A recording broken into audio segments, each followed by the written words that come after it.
கிறிஸ்துவுக்குள் மிகவும் பிரியமான தேவனுடைய பிள்ளைகளே, இந்த காலை நேரத்திலே உங்களை சந்திப்பதிலே மிகுந்த மகிழ்ச்சி அடைகிறேன். இந்த நாளிலும் தியானத்துக்கு எடுத்துக்கொண்ட வேதவசனம் 1 கொரிந்தியர் 1ஆம் அதிகாரம் 27-28 பார்க்கும்போது, ஞானிகளை வெட்கப்படுத்தும்படி இந்த உலகத்திலே பைத்தியமானவர்களை தேவன் தெரிந்து கொண்டார். பலம் உள்ளவர்களை வெட்கப்படுத்தும்படி பலவீனமானவர்களை தேவன் தெரிந்து கொண்டார். உள்ளதை அவமாக்கும்படி அற்பமானவைகளை தேவன் தெரிந்து கொண்டார். அப்படியாக இந்த உலகத்தில் அருமையான தேவனுடைய பிள்ளைகளே, ஒரு நாட்டில் ஒரு ராஜா இருந்தார். அந்த ராஜாவை பார்ப்பதற்கு ஒரு பண்டிதர் வந்து கொண்டிருந்தார். அந்த பண்டிதர் ராஜாவுக்கு ஒரு தகவலை அனுப்பிச்சிருந்தார். உங்கள் அரண்மனையில் உள்ள ஞானிகளை எல்லாம் நான் கேள்வி கேட்பேன். அவர்கள் சரியாக பதில் சொல்லிவிட்டால் நான் உங்கள் நாட்டுக்கு அடிமை. அவர்கள் சரியாக பதில் சொல்லாவிட்டால் அவர்கள் உங்கள் நாடும் நீங்களும் எல்லாருமே எனக்கு அடிமை அப்படின்னு சொல்லியிருந்தார். அப்போ ராஜா எல்லாரையும் கூப்பிட்டு, எப்பா அவர் பயங்கரமான ஆளுப்பா வராரு, அவர் பயங்கரமான கேள்விகளாக கேட்பார், எல்லாம் பார்த்து பதில் சொல்லுங்கப்பா, என்னை வெட்கப்படுத்திடாதீங்கப்பா அப்படின்னு சொன்னார். வந்து கேள்வி கேட்குறாரு, ஒருத்தருக்குமே பதில் சொல்ல. அடுத்தது ஒரு சான்ஸ் கொடுக்குறார். சரி, இப்போ அவங்கள கேள்வி கேட்க சொல்லுங்கள், நான் பதில் சொல்கிறேன். அப்படியா, அப்போ நீங்கள் கேளுங்கப்பா எல்லாம் அப்படின்னாரு. அவங்க கேட்க கேட்க கேட்க இவர் டான்னு பதில் சொல்லிக்கிட்டு இருந்தார். என்னடா இது, எப்பா என்னையா நீங்கள் பண்ணிக்கிட்டு இருக்கீங்க, ஏண்டா என்ன உங்களுக்கு இவ்வளோ தூரம் எல்லாமே சம்பளம் போட்டு அதை போட்டு சாப்பாடு போட்டு எல்லாத்தையும் வளர்த்துக்கிட்டு இருக்கேன், நீங்கள் என்னப்பா செய்கிறீங்க அப்படின்னு கேட்டார். சரி, அந்த பண்டிதர் சொல்கிறார், இன்னும் ஒரு சான்ஸ் கொடுக்குறேன், மக்களுக்கு ஒரு சான்ஸ் கொடுக்குறேன், மக்கள் வந்து எல்லோரும் கேள்வி கேட்கட்டும், அவங்க கேட்டால் நான் பதில் சொல்கிறேன் அப்படின்னு.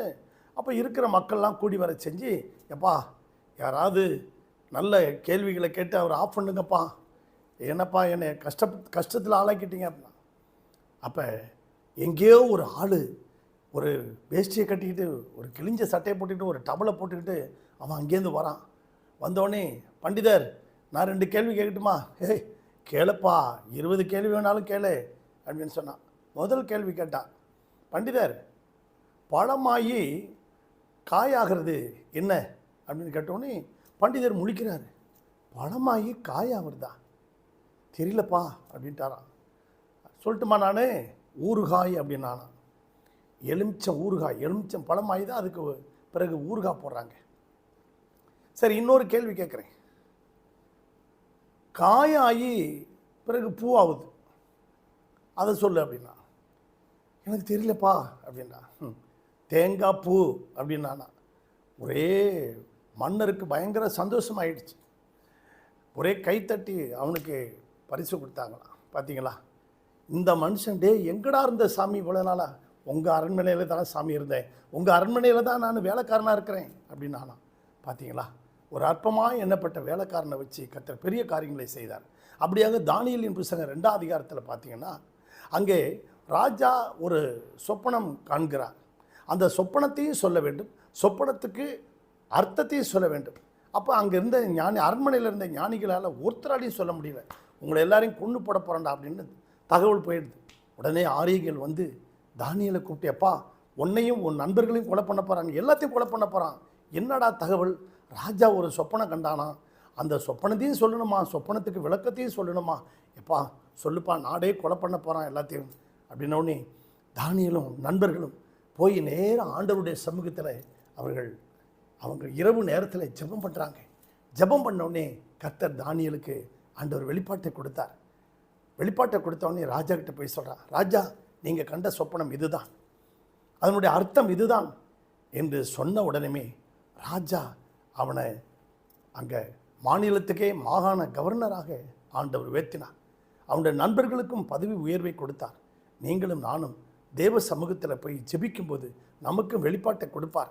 நாமும் அருமையான தேவனுடைய பிள்ளைகளை, உலகத்தில் இருக்கிற பலவான்களை வெட்கப்படுத்துவோம், ஞானிகளை வெட்கப்படுத்தும்படிக்கு தேவ ஆவியானவர் நமக்கு உதவி செய்வார். உங்களுக்காக ஜெபிக்கட்டுமா?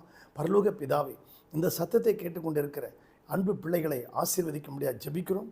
ஆண்டவரே, ஒவ்வொரு குடும்பத்தையும் ஆசீர்வதிங்க.